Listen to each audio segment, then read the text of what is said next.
diálogo de cierre sobre la sostenibilidad de la paz. Señor Procurador, ¿qué desafíos adicionales para esta sostenibilidad? Y sobre todo yo creo que la pregunta crucial es cómo la institucionalidad debería abordarlos y pues evidentemente desde su nuevo lugar. Yo creo que Shlomo tiene toda la razón. Y hay un elemento que me parece crucial para hablar de sostenibilidad. Hay que pensar en cómo lograr esos acuerdos para la implementación del acuerdo mismo. Consenso si es posible, y señalaba un poco con escepticismo la necesidad de encontrar necesariamente el consenso alrededor de ello, pero me parece que la palabra clave es confianza. Y permítanme ustedes que lleve el argumento a 4 escenarios de lo que genera confianza, que es la legitimidad de un proceso, que es un proceso eminentemente político. Sin lugar a dudas, oí al exministro Reyes diciendo, no, es que la Jurisdicción Especial de Paz es solo un elemento, y es verdad, pero aquí hay unos problemas de legitimidad, sobre todo después de lo que pasó el domingo 2 de octubre, que tienen que ser la urgencia de aquí en adelante en términos de ganar la confianza que todavía no se ve dentro de la ciudadanía para el proceso y para la implementación del proceso. Me refiero a 4 legitimidades. Una, la legitimidad política, que se cree que se surtió con la refrendación del acuerdo en el Congreso, en un pacto donde solo hubo partidos políticos. Por supuesto, lo que eso supone es, además de la legitimidad política, es tener un poco más de alcance convocando organizaciones sociales y con la sociedad civil buscar esa legitimidad política. Una legitimidad política que además supone cuáles van a ser las herramientas de la ampliación de la democracia, que es un poco como yo entiendo la propuesta que hizo aquí el presidente, que tiene que ver con el Estado que vamos a construir, no necesariamente con el argumento de Timochenko, del gobierno de transición, sino de tener un Estado que tenemos que construir como resultado de estos acuerdos. Y me parece que eso es crucial y que tiene que ver con la ampliación de espacios democráticos en todo sentido. Una legitimidad moral que se tiene que ganar en la medida que vamos a seguir demostrando que se acaban los atentados, que se ha respetado el cese al fuego y que el ahorro en vidas humanas es el resultado inmediato del acuerdo. Eso es legitimidad moral y es fundamental. Ahí hay un tema que está todavía en el aire, al cual me voy a referir más adelante, que es, digamos, la piedra en el zapato de esa legitimidad moral, y es que los cultivos de drogas se han seguido aumentando. Y eso le quita legitimidad moral al proceso, de ahí la necesidad del compromiso de la guerrilla, como se lo ofrecieron en su momento, por colaborar en la erradicación y mostrar que hay entrega de capitales y de rutas y de todos los beneficios derivados del narcotráfico. Es decir, que no están en el tema del narcotráfico. Lo tercero es la legitimidad territorial, y es un poco acabar con esa fractura entre la política que está bogotanizada de paz y lo que hay que desbogotanizar en términos de presencia territorial. Y lo estamos viendo hoy. En las 26 zonas veredales, la gran pregunta, yo vi la propuesta del presidente ahora viniendo en el carro, y uno pensaría, lo que tendrían que hacer los ministros, si aquí va a haber un gabinete de posconflicto, es que se vayan a trabajar a las regiones de conflicto. Es que despachen desde las zonas veredales, es que llegue la salud, la educación, la vivienda, las vías a las zonas veredales, que es, digamos, el problema de hoy. Y eso me parece fundamental.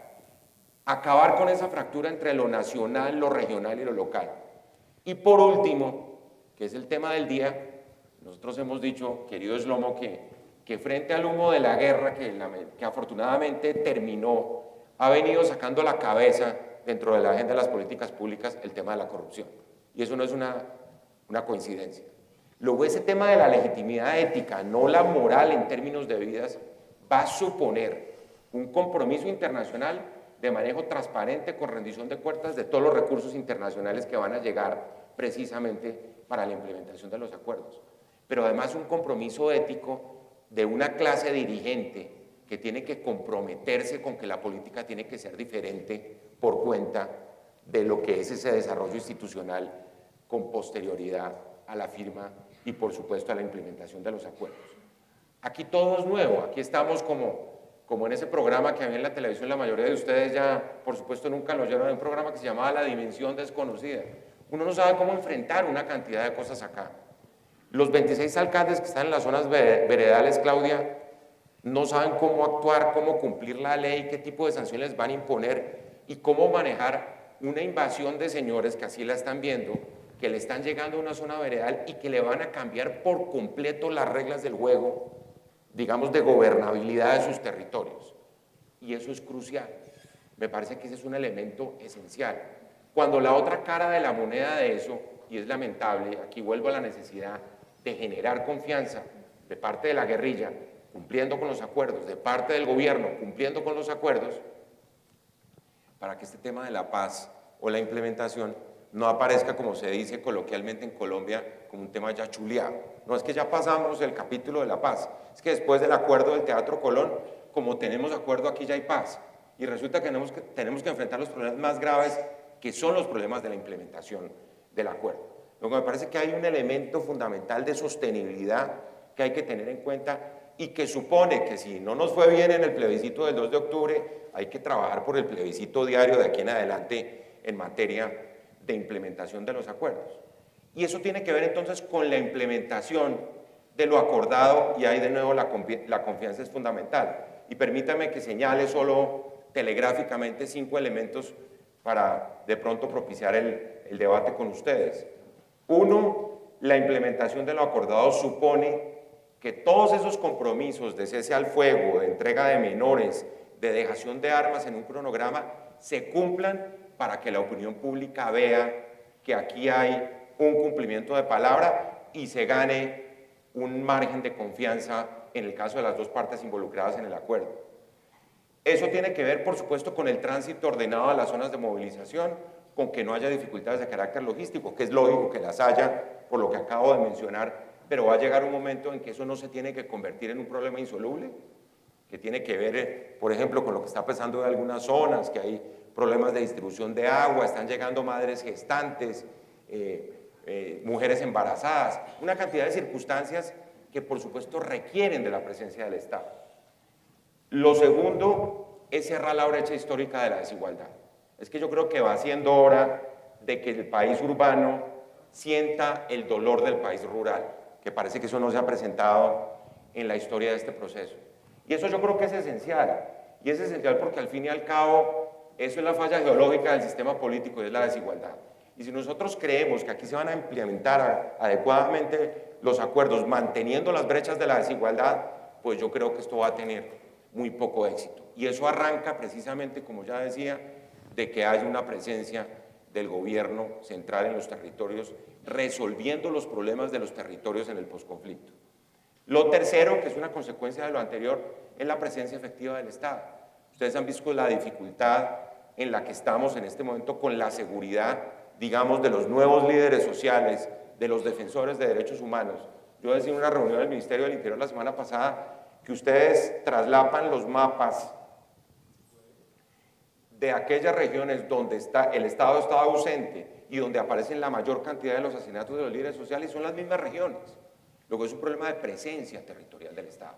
Y un tema que aquí ya se discutió, y es por supuesto quienes están desde las bandas criminales dispuestos a ocupar los espacios que dejaron las FARC, y ahí la presencia del Estado es esencial, que supone además una transformación del Estado, que ahí volvemos a lo esencial. Es que no es simplemente hacer pañitos de agua tibia en materias de desarrollo institucional, es que hay que transformar el Estado a nivel de las regiones, y esa es una tarea gigantesca, que por supuesto tiene la base, como bien lo decía Shlomo, de tener una tradición democrática, una constitución que nos ayuda, unas instituciones que están funcionando, pero que lamentablemente todo ese esquema se quedó, digamos, en el tiempo, en una serie de consideraciones que son bastante distintas frente a lo que fueron, por ejemplo, en el 91 en las reflexiones sobre el desarrollo territorial. El tema de cultivos ilícitos, que yo creo que viene sobre todo del escenario de la política internacional, uno no puede ignorar en este momento lo que está pasando a nivel de la política global y una eventual, porque eso parece casi indiscutible en este momento, una especie como de narcotización de nuevo de la agenda bilateral. Estamos esperando, ojalá, ya nombrado o ratificado el secretario de Estado de Estados Unidos, que vengan los nombramientos de todas las personas que se van a encargar de América Latina en el Departamento de Estado y que haya pronunciamientos de política sobre lo que va a ser la posición de Estados Unidos frente al proceso de paz.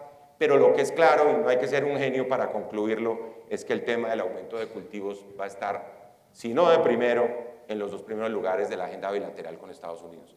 Y eso va a tener una gran repercusión, repito, por el tema de cómo erosiona la legitimidad moral de todo el proceso. Que muy bien el proceso, pero bueno, ¿qué van a hacer con las 150.000 áreas cultivadas de coca? Y lo último, los temas de transparencia y de rendición de cuentas. Y yo creo que eso es esencial. Con el presidente hemos discutido en la Comisión de Moralización la posibilidad de incorporar unas normas adicionales a las tradicionales en relación con el manejo de fondos que vienen del exterior, con la multiplicación, digamos que del gasto público a nivel territorial. Ustedes saben que lamentablemente el gran diagnóstico no es necesariamente que el origen de toda la corrupción sea regional, pero dada la debilidad de Estado es donde más florece la corrupción. Yo decía en la cumbre de alcaldes el sábado pasado en Cartagena que si los alcaldes y los gobernadores no combaten la corrupción va a matar la descentralización. Porque toda nuestra convicción desde el 86 y del 90, a partir de la elección popular de alcaldes, de la elección popular de gobernadores, era que eso iba a redundar en gobernabilidad de carácter local. Y la corrupción está haciendo exactamente lo contrario. En un momento además en que el populismo florece por todas partes, no va a florecer en terreno estéril cualquier tesis que diga simplemente esto no sirve porque lo único que hemos hecho con la descentralización es descentralizar la corrupción. Entonces me parece a mí, y solo dejo una pregunta para el debate, además todas las implicaciones que va a tener la paz en el debate electoral. Ustedes vieron que yo hice un pronunciamiento esta semana, estamos de cara a un proceso electoral, ¿cuál va a ser el lugar que va a jugar la paz dentro del debate electoral que ya estamos comenzando? Una vez más las elecciones en Colombia se van a definir por cuenta de la definición de la paz, y yo les anticiparé una respuesta dejándola para el debate. Si el proceso de paz y el proceso de implementación se deteriora y se convierte en un dolor de cabeza, indiscutiblemente lo va a hacer. Si no, el pueblo colombiano pasará, chuleará el tema, lamentablemente, y aparecerán otros temas dentro de la agenda electoral del 2018. Yo lo dejo ahí. De los muchos planteamientos que hizo y las 4 legitimidades, no sé si retomar su idea del plebiscito diario, que no la había escuchado así, para preguntar por una cosa que creo que ambos han insinuado y que tiene que ver entonces con cuál es la participación ciudadana adecuada o el justo medio adecuado en la implementación, porque ya digamos usted hacía un juicio positivo de la participación que había tenido lugar en el diseño. Entonces la pregunta es, por la implementación de los acuerdos se juegan su legitimidad también en una suerte de participación cotidiana, y en ese espacio cuál es además el lugar de las víctimas como actores centrales, como se han enunciado digamos del acuerdo. Yo quería insistir en un argumento, yo creo que Shlomo tiene razón, eso es un falso dilema, el dilema entre la desigualdad y la pobreza. El problema de Colombia todavía es más grave porque es la exclusión, que es mucho más grave que la desigualdad y que la pobreza.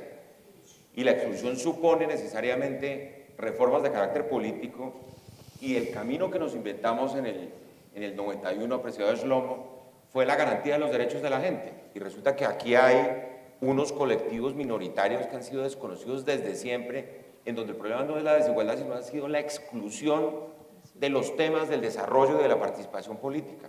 Yo creo que el informe del CIDPACS, por ejemplo, apunta clarísimamente a un eventual conflicto interétnico, por ejemplo, y es un poco lo que vemos que se ha presentado cuando se vayan consolidando pues todas estas reformas de carácter territorial que suponen toda una nueva institucionalidad territorial. ¿Cómo se va a solucionar el problema de las comunidades minoritarias?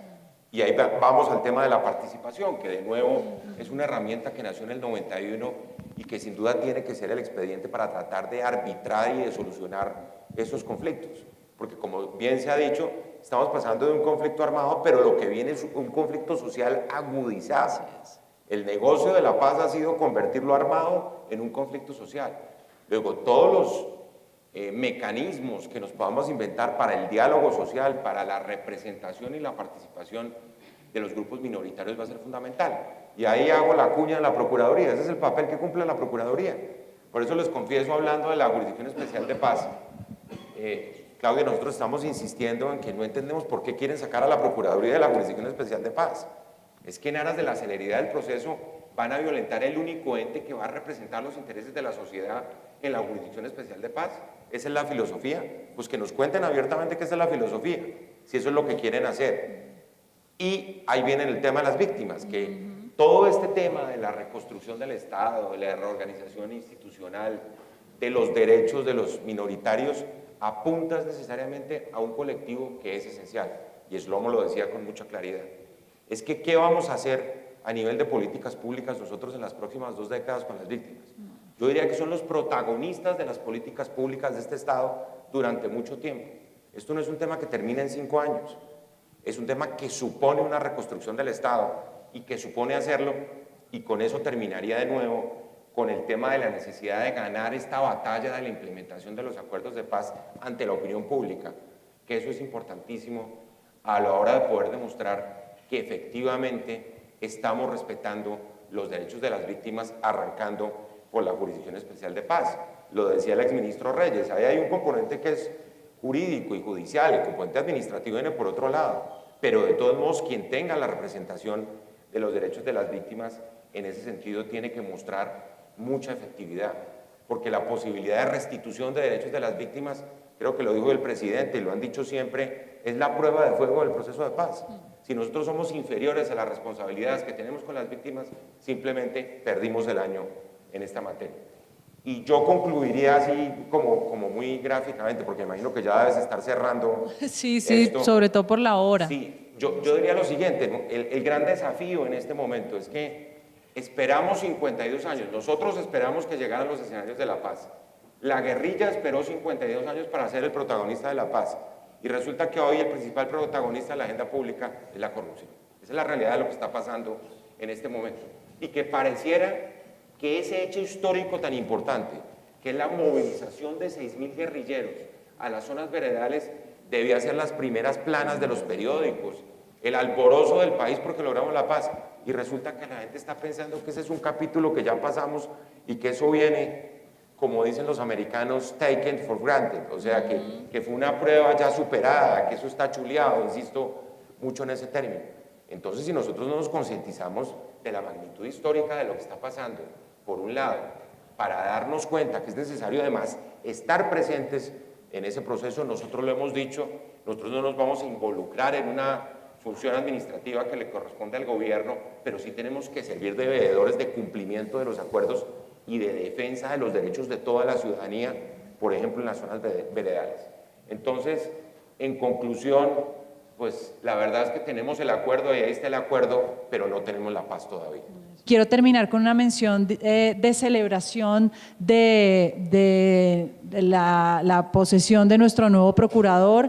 No podemos coincidir más, creo, con la línea que ha expresado en el sentido de generar espacios para seguir promoviendo la inclusión, la participación de todos los sectores excluidos. Muchos de nuestros, digamos, textos e informes se refieren a ese tema, y pues que cuenta con un aliado en CITPACS para, en la medida de nuestras posibilidades, a apoyar eso. Y de nuevo, muchas gracias, y gracias a todos ustedes.